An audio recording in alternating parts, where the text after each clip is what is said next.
o Vitor Barcelos, ele diz o seguinte: a China ajudou na questão energética e enviou materiais para a Venezuela essa semana. Dá para classificar a China como um país imperialista? Não, a gente tem falado disso aí sistematicamente. É um país que... A China é um país atrasado economicamente e um país que é completamente dominado pelo imperialismo até hoje. Veja-se a dificuldade que a China tem de impor ali a sua soberania sobre o mar territorial da China, que o imperialismo não deixa que eles façam isso. Bom, queria agradecer ainda a Ana Lagosteira, que pede para a gente desbloquear o marido dela, o Jorge Lagosteira, deve ter sido bloqueado. Já foi feito, aí que beleza. Rodrigo Pedro. Rui, você acha que a direita e a extrema-direita vão acabar se acertando para aprovar a reforma da Previdência no Congresso ou o Bozo cai mesmo? Esse é o superchat do Rodrigo Pedro. Bom, existe uma pressão muito grande dos meios capitalistas das finanças para que a reforma seja aprovada. Isso por um lado. Por outro lado, existe um certo receio da burguesia de que o fracasso da reforma coloque o regime numa posição, não o Bolsonaro, mas coloque todo o regime numa posição de extrema instabilidade, aumente a polarização política, né, e leve a uma crise explosiva no Brasil, uma crise de características revolucionárias. Agora, se eles vão conseguir efetivamente aprovar ou não, é outra história. Mas uma coisa é certa, a gente não deve ver o problema da Previdência de um ponto de vista estático. Eles estão lá no Congresso discutindo se aprova ou não se aprova. É preciso colocar a intervenção ativa do povo. Se a mobilização popular crescer, aí é um risco também aprovar a reforma da Previdência, né? Se ficar todo mundo olhando, né, sem time adversário, tem gente que até perde, mas em geral o pessoal ganha, né? Precisa ter o time adversário. E o time adversário não são parlamentares, não são esses discursadores profissionais, não é reunião do Boulos com o Flávio Dino. O time adversário é o povo. O Bolsonaro há poucos dias também já tinha dado aquela declaração na Marinha, né, de que a democracia no Brasil só acontece porque os militares permitem. A gente pode interpretar como sendo um movimento onde ele, percebendo a impopularidade junto com demais setores da população, ele tenta se aproximar dos militares, e aí, em conjunto a isso, a burguesia criticou ele nas duas ocasiões, lá na Marinha e agora convidando para comemorar a ditadura, como também uma manifestação da burguesia dizendo assim, não, se a gente não é hora de dar o golpe, e se a gente for dar o golpe, vai ser contra você, Bolsonaro, também. Alguma coisa nesse sentido? Não, eu acho que nós temos que ver o seguinte, vamos colocar a coisa nos seguintes termos. O Bolsonaro sempre foi um propagandista do golpe militar. Ele fez a carreira dele em cima disso, né? Ele deu declarações, você pode pegar a história das declarações dele, de eu sou a favor da tortura, o golpe militar matou pouca gente, tinha que matar 30 mil. Inclusive uma pessoa que dá essas declarações, nem sei se legalmente ele poderia ser presidente da República. Porque são declarações completamente contrárias, né, aos fundamentos constitucionais do regime político no Brasil. Já o fato dele ser presidente já é quase uma abolição de toda essa ordem institucional. Mas ele vem fazendo essa propaganda há muito tempo, anos, décadas provavelmente. Sempre fez. Aí o que acontecia quando ele fazia essas declarações até uns 4 anos atrás, mais ou menos? Os comandantes militares sempre falaram, não temos nada a ver com o Bolsonaro. Ele fala isso, o nosso pensamento é outro, papapá. Mas em uns 4 ou 5 anos para trás, o que era uma posição quase que isolada do Bolsonaro se transformou na posição de todo um setor, tanto da extrema-direita como dos militares. O pessoal meio que falou, agora é hora de aderir a essa propaganda. Uma coisa que muita gente não percebeu, né? Porque o pessoal não quer perceber muita coisa. Eu falo isso aqui não é simplesmente para criticar. Eu acho que é importante chamar a atenção sobre esses fatos. É que as mobilizações pela derrubada da Dilma, elas começaram com setores que reivindicavam a intervenção militar. Aí, na época, porque isso é uma atitude clássica da esquerda pequena burguesa. Ah, isso aí não tem importância. Né? O cara vai lá ver se o maluco que está na rua pedindo a intervenção militar, ele tem diploma universitário, ele é doutor em antropologia, você entendeu? Aí, como ele não é doutor em antropologia, ele não leva a sério, mas a gente tem que levar a sério. O Hitler, que me consta também, não era doutor em antropologia, mas enfim, eles achavam que não valia nada aquilo. Na época, isso daí em 2013, 2014, nós falamos, o pessoal fala, a expressão era, isso é meia dúzia de gato pingado. Eu falei, hoje é meia dúzia de gato pingado, amanhã a burguesia dá apoio e a meia dúzia de gato pingado se transforma num exército. Agora o cara está presidente da República e o pessoal até agora não abriu o olho. Tá? Então o que acontece? É uma propaganda, é a formação de um clima, de um ambiente político, de uma opinião política, de um certo movimento político em favor de um golpe militar. A gente não pode ter a menor dúvida sobre isso daí. A menor dúvida. O país está ameaçado de um golpe militar igualzinho ou pior do que o de 1964.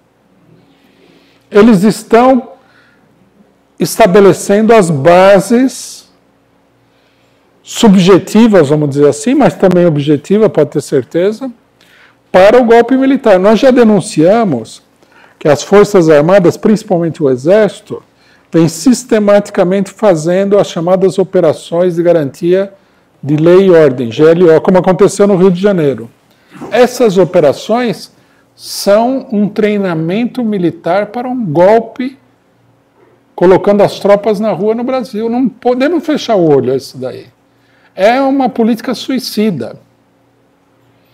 Então, o negócio do Bolsonaro já não é mais o Bolsonaro.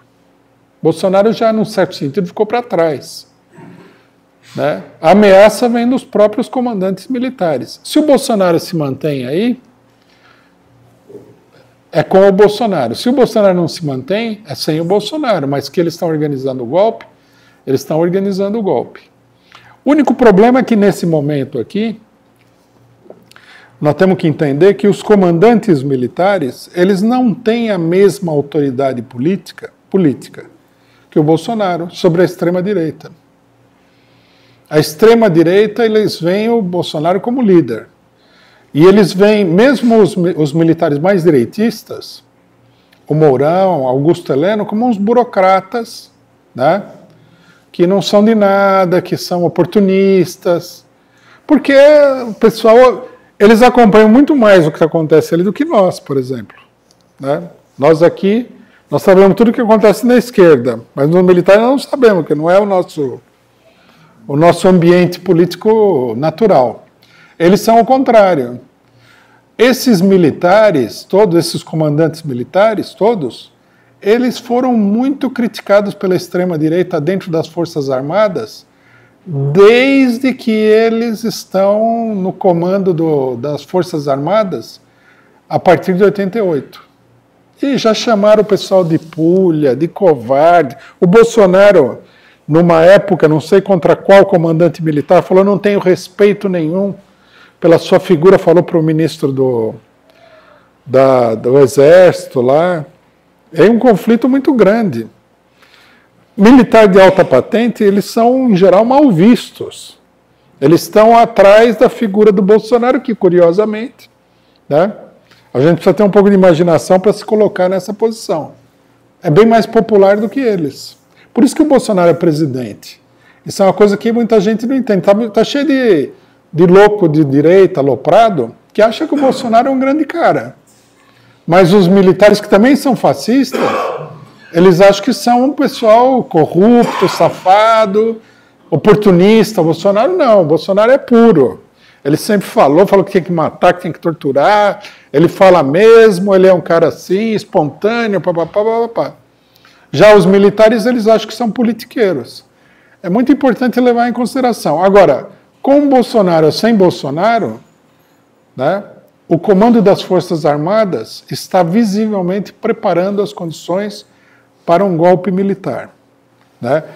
E é preciso chamar a atenção para o seguinte: o golpe, qual é o objetivo do golpe militar? O objetivo é muito simples. É exterminar toda oposição política. O grande miolo dessa oposição política, o que é? O PT. A gente pode não gostar nem um pouquinho do PT, mas a gente tem que ver a realidade. Por exemplo, Lula. Você pode concordar com ele, pode não concordar, mas ele é a pessoa mais popular, político mais popular do Brasil. Então, se você quiser garantir, né, a aplicação de uma determinada política, o controle sobre o regime político, você está na contramão desse negócio. Agora, atenção, não é só o PT, é toda a esquerda. Quem acha que é só o PT também está vivendo uma fantasia. E o perigo é muito grande. Uma coisa, a gente precisa também, precisamos alertar o seguinte: o Brasil, a tradição brasileira é assim, né? Antigamente, o cidadão lá escrevia uma coisa lá em Portugal, demorava 14 meses para chegar no Brasil, né? Devido ao problema da comunicação. Isso ainda é assim, numa certa medida. Porque na Europa, a esquerda europeia está de cabelo em pé. Eles reagem muito mais ao Bolsonaro do que a esquerda brasileira. Por quê? Porque no Brasil, bom, primeiro tem essa sonolência política da esquerda, que é tradicional, e eles não conseguem entender nada, tudo... É um pessoal que está desacostumado a pensar politicamente. Mas na Europa é assim: a extrema-direita está no governo italiano, a extrema-direita vai provavelmente ganhar as eleições para o Parlamento Europeu na França, agora. A extrema-direita já se reorganizou totalmente, inclusive com o partido da direita tradicional, que no fundo era um partido de extrema-direita enrustido, dando uma baita guinada para a direita. Eles ganharam a maioria no Senado holandês. Existe um co-governo com a extrema-direita na Áustria. Quer dizer, na Alemanha, o perigo da vitória da extrema-direita é muito grande, está assustando tanto a direita quanto a social-democracia. Quer dizer, eles já perceberam, né, até porque a burguesia lá é mais consciente do que a burguesia daqui, que são os paus mandados, né? Que o negócio está feio. Agora, se está feio na Europa, imagine nós.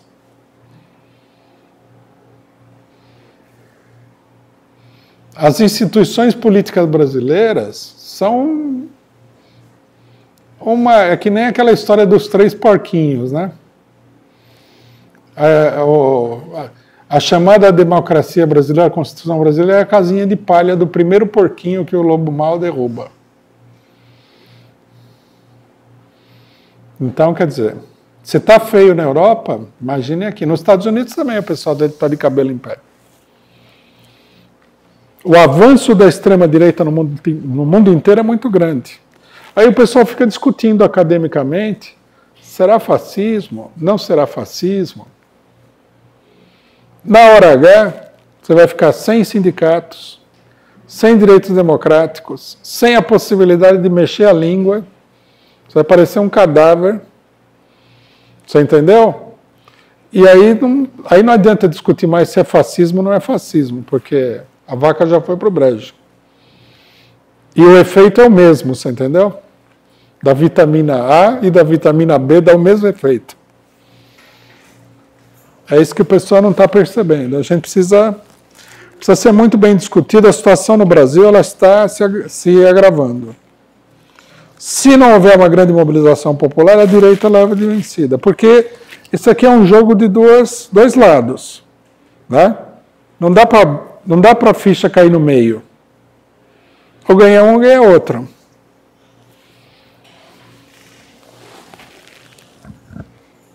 Bom, fazer mais perguntas aqui da internet e agradecer o superchat também do Jardes Tenório Barbosa, que comenta que muitos militares foram presos e expurgados, um tenente-coronel legalista foi morto no próprio quartel. E agradecer o Rodrigo Pedro, já falei. Tem uma pergunta aqui.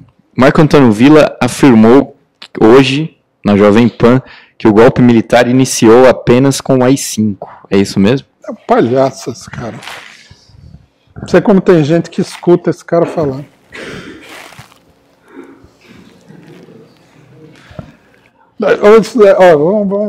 A gente tem que ver, para ter um pouquinho de senso de realidade, o que aconteceu com o aloprado Araújo do Bolsonaro. O cara falou que o nazismo de esquerda, até a direita alemã, atacou ele. Acho que até os nazistas alemães atacaram ele. De tão doido que ele é. Essa é uma conversa que o pessoal inventou no Brasil, que o nazismo era de esquerda. Sei lá. Num negócio onde a imprensa toda é uma coisa bárbara e totalmente criminosa, você fala qualquer coisa. Mas nós temos que entender, não é um problema de opinião. O ponto de vista revolucionário, progressista, socialista, tem que ser imposto pela mobilização. Não adianta ficar discutindo só.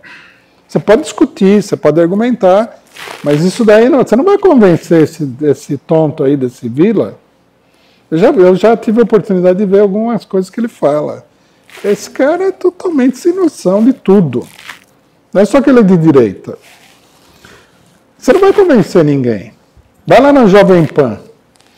Jovem Pan não escuta, mas às vezes você entra num táxi e os caras estão escutando a Jovem Pan. Daí você fica assim, não, olha só. E eles falam cada coisa. Parece que não sei, parece que é uma brincadeira. Você fala, isso aqui será um programa de humor? Será que o cara está falando para valer? É uma selvageria total. Agora, meus amigos, opinião, ela se estabelece através da luta também. Quando o nazismo foi derrotado pela esquerda, né, e principalmente pelas massas revolucionárias, no final da Segunda Guerra Mundial, quando penduraram Mussolini de cabeça para baixo, Hitler se suicidou e tudo mais, ninguém, nem de direita, aparecia lá para falar essas abobrinhas. Por quê? Porque era uma posição conquistada na luta. Não era simplesmente uma opinião. A minha opinião, algumas pessoas podem levar a sério, mas por que um direitista levaria a minha opinião a sério? Ele pensa o que ele quer, o que interessa para ele pensar. Né? A gente pode ter razão, pode não ter razão, mas não é isso que vai definir nada.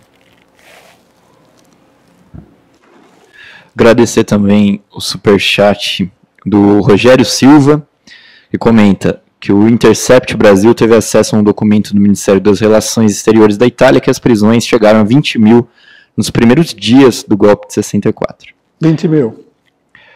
Também... Você vê que a minha estimativa era modesta. Eu li em alguns depoimentos da época, de gente que viveu o golpe militar, falaram que tinha havido, logo no primeiro mês, 5 mil prisões. Pode ser, não sei, pode ser que eles estejam errados, e foi muito mais, ou isso daí foi nos 3, 4 meses. Mas é assim mesmo. Você vê o golpe do Getúlio Vargas, a reação do Getúlio Vargas antes do golpe, em 1935, prendeu 5 mil pessoas. 35. 64, natural que tenha sido mais. Agradecer ao superchat da Rosicler Alves, Ronaldo Gavlinski, Antônio Moraes, Francisco Alves, Renê da Silva Bastos, Jasmin Tsuruta, ela diz, eu odeio todo mundo, menos o Lula e o Rui Costa Pimenta. Espero que tenha mais gente pra gente gostar aí, né? E faço a seguinte pergunta do Zé de Rodrigues. Qual a importância das escalas móveis do programa de transição na conjuntura atual? Bom, a escala móvel de salário não tem vigência quando a inflação está... Principalmente no Brasil, inflação de 2% é nada, né? Aqui a gente já teve inflação de 2% a hora, né? Então isso aí não... Agora, a escala móvel de horas de trabalho, ela é uma ferramenta, um instrumento de luta importante contra as demissões em massa nas empresas, né? Precisaria levantar essas palavras de ordem mais positivas, né? Reivindicações mais positivas. O pessoal só fala, não vamos fechar a empresa, muita demissão, tá, mas não tem. Precisaria levantar a redução geral da jornada de trabalho, que é uma reivindicação histórica do movimento sindical, e diante do fechamento de fábricas ou demissão em massa, levantar a escala móvel de horas de trabalho, que é a distribuição de todas as horas de trabalho entre todos os trabalhadores com a redução da jornada naquela fábrica. Deixa eu só falar uma coisinha, que você não mencionou, mas acho que é uma companheira aqui, está com esse nome, Yara Zipagus, fala, a sonolência não é da esquerda, é do povo. Que a gente faz, convoca, o povo não adere. Não, não é assim, não. O povo, nesse ponto aqui, é totalmente inocente. O povo não é profissional da política. O cidadão comum, né, isso é sempre bom a gente repetir, ele acorda de manhã, principalmente o operário, acorda de madrugada, pega o transporte superlotado, aquela lata de sardinha sobre rodas, e vai para o trabalho, trabalha lá, que nem um robô, num trabalho brutalizante, etc. e tal, volta para casa cansado e tem que enfrentar os seus problemas domésticos, porque o salário e o fim do mês não entram em acordo, né?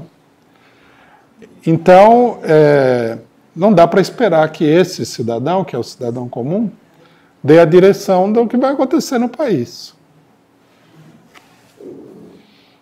Por exemplo, da minha parte seria uma vergonha que eu colocasse a culpa no povo, sendo que eu sou uma pessoa que faz política, digamos assim, de um ponto de vista profissional. Estou o tempo todo lá, conheço o assunto, estou acompanhando, etc. e tal. Se eu não tenho uma posição política correta, não tenho uma diretriz correta, como é que o outro cidadão vai ter? Nós temos que ter realismo nisso daí, né? Então, veja só, eu acho que o que acontece é assim, ó. O Bolsonaro ganha a eleição. Todos os partidos políticos, com exceção do nosso, se recusaram a levantar o fora Bolsonaro. Com os mais diversos pretextos. Como é que a pessoa vai se orientar? Qual que é o mapa dela? Qual que é a bússola? Aí vem o Haddad e fala, desejo boa sorte ao Bolsonaro. Aí vem outro e fala assim, acho que o Ciro Gomes falou isso daí. Se o Bolsonaro der errado, não é só ele que vai dar errado, é o país que vai dar errado. Olha que bobagem. É só para desorientar todo mundo. Aí o cidadão lá, né, que mora na periferia, é ele que tem que encontrar o caminho sozinho. Não tem condição. O país, uma sociedade, né, os próprios setores populares, eles têm um desenvolvimento muito desigual. Você não pode esperar que a população da cidade de Tiradentes vá fazer filosofia. Você espera que o professor de filosofia faça filosofia. Cada um tem um treinamento, cada um tem uma aptidão. A política não é diferente. O cidadão está lá, preocupado com a vida dele, que não dá certo de jeito nenhum. Aí, de repente, começa uma eleição, fala um monte de besteira de tudo quanto é lado. Não. A esquerda, não a esquerda em geral, as direções dos partidos de esquerda têm a obrigação de ter uma política correta. E isso daí é a chave do problema, não o povo. O povo espera uma diretriz. Né? É isso que acontece. Tudo bem. Ele discute, tem setores que discutem, etc. e tal, mas sem que alguém aponte o caminho, organize o negócio, não dá. Nunca vi isso daí também. É uma coisa imaginária. Você achar que cada um por si, individualmente, vai exercer um papel político dessa natureza. Né? Até numa greve, numa fábrica pequenininha, que eu já vi várias, sempre tem um cara que vai lá e toma iniciativa. E sempre tem o outro mais tímido e tal. Tem que levar em consideração as dificuldades e as limitações das pessoas. Não podemos culpar o povo. Até porque não dá para trocar de povo também, né? O que você vai fazer? O povo é esse daí que está aí.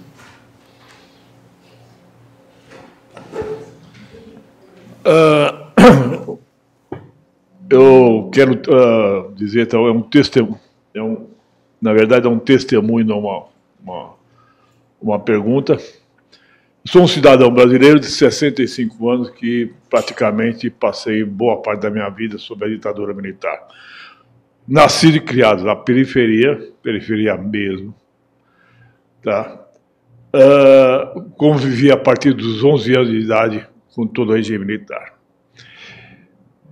No segundo ano do ginásio, filho de um barbeiro, semi-analfabeto, só tinha o segundo ano primário, mas simpatizante comunista, que me passou vários valores, e o que o idiota do seu Vila chama que não foi golpe.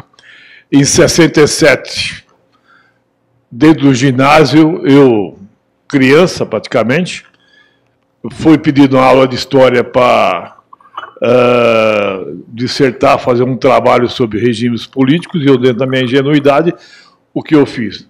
Passei aquilo que eu tinha como memória, como não é memória, como educação tal do meu pai. Fui lá e a besta aqui fez elogios ao regime socialista comunista. O que aconteceu?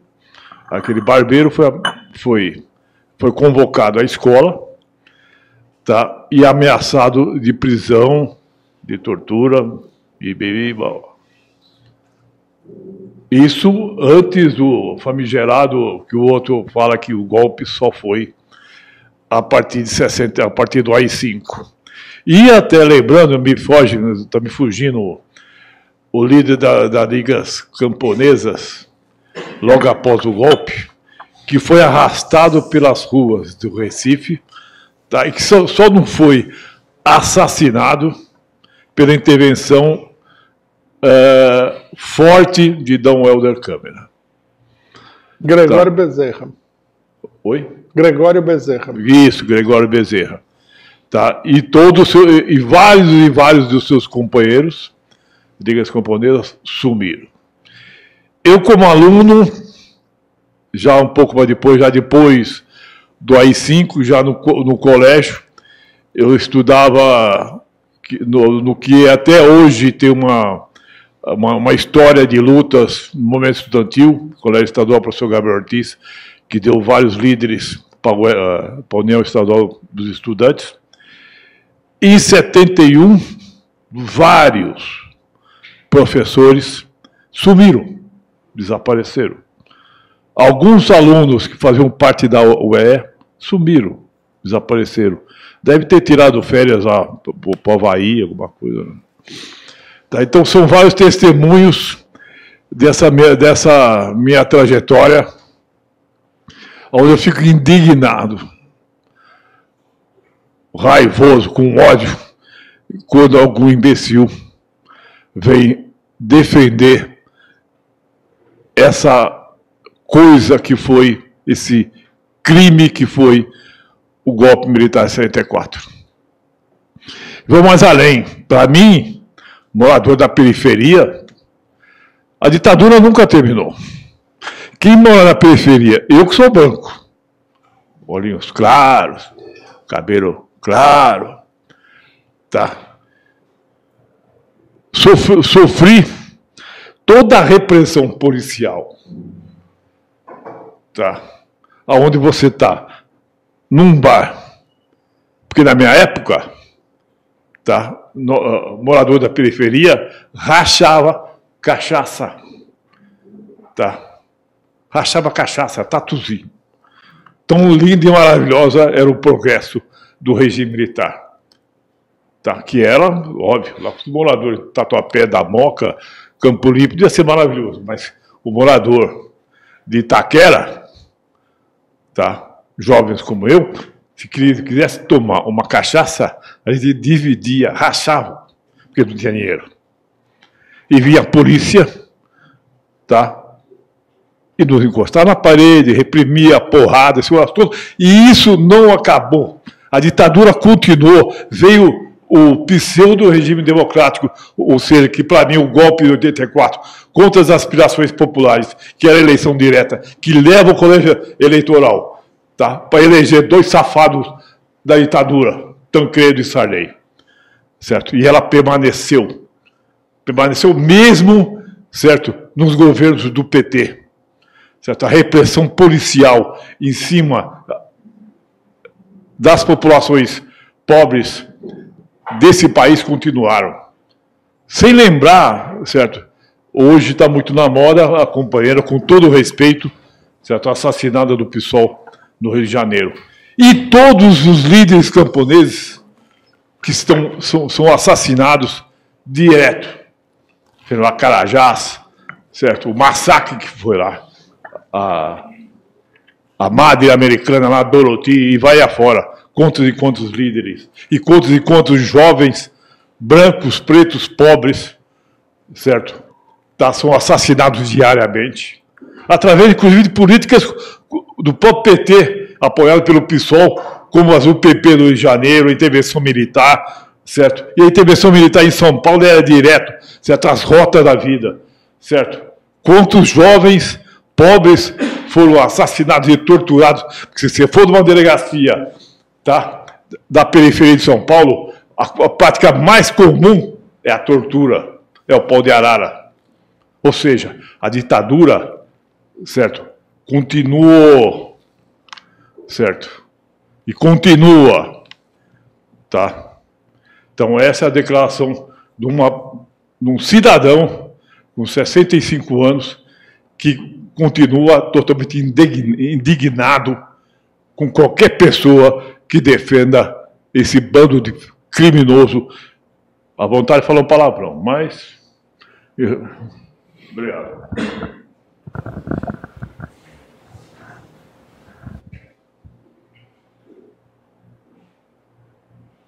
Bom, continuar aqui com os superchats. A gente está no finalzinho já, nosso tempo está estourando. Nem sei se a gente vai conseguir ler todos, mas vou agradecer aqui. Já a Iracema Ana Neri, Rodolfo Rodrigues, a Edilaine Baricala, acho que é assim que fala. Ela diz, boa tarde, camaradas, estou decepcionado com o PT, pois já perguntei várias vezes a membros do PT da minha cidade sobre 7 de abril e nenhuma resposta. Fale um pouco sobre a mobilização do dia 7. A Suzy. Dia 7, atos pela liberdade do Lula em todo o país. Agradecer também a Suzy. Uma mobilização grande aqui não levaria a um caracaço?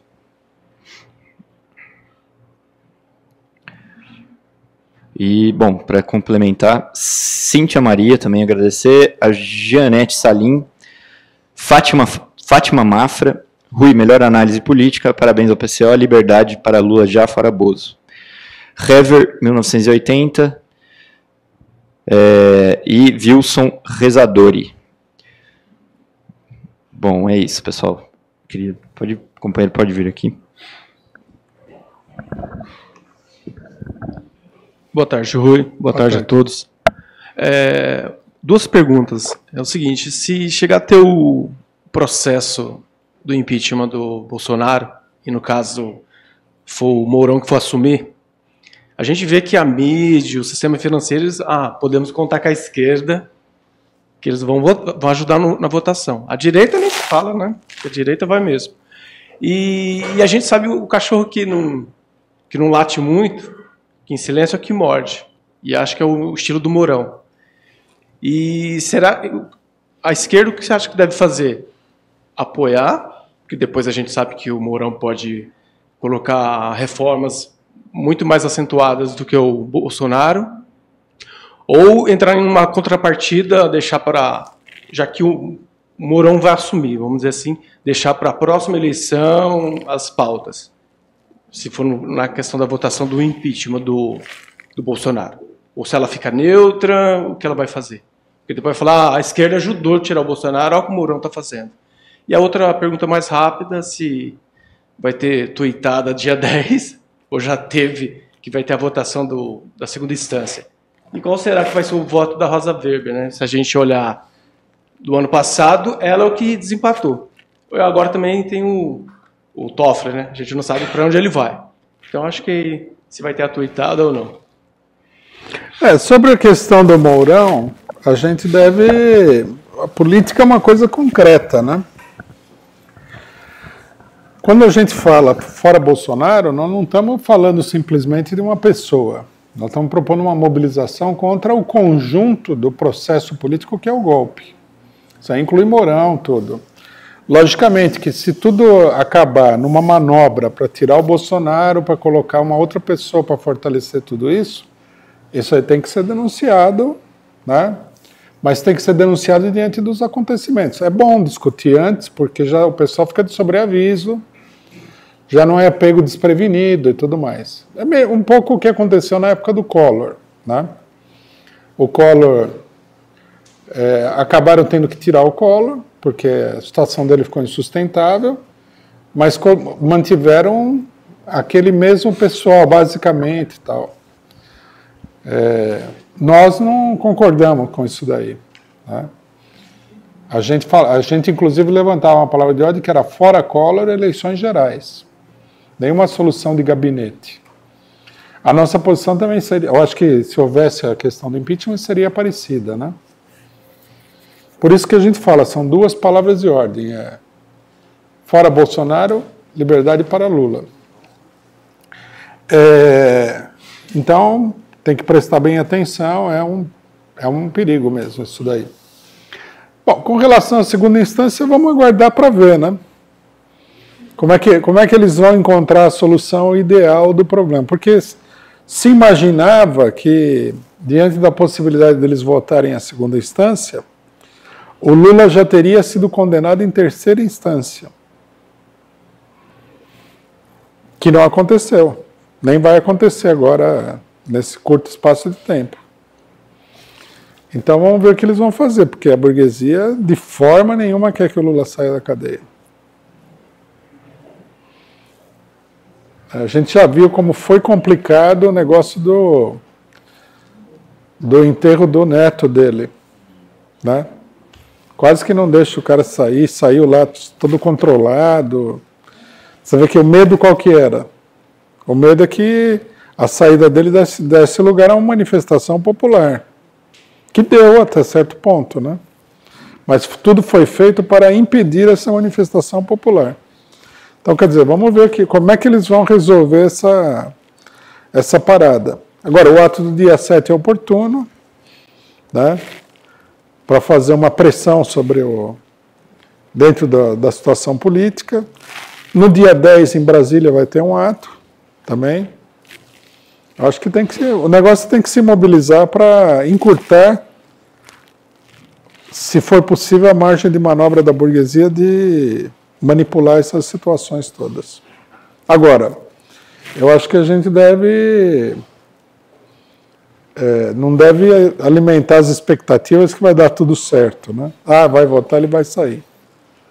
Até porque ele pode sair e voltar, também a coisa toda é muito complicada, né? Ele sai, daí julgam a terceira instância, a quarta instância, sei lá o quê, pronto, volta para a cadeia.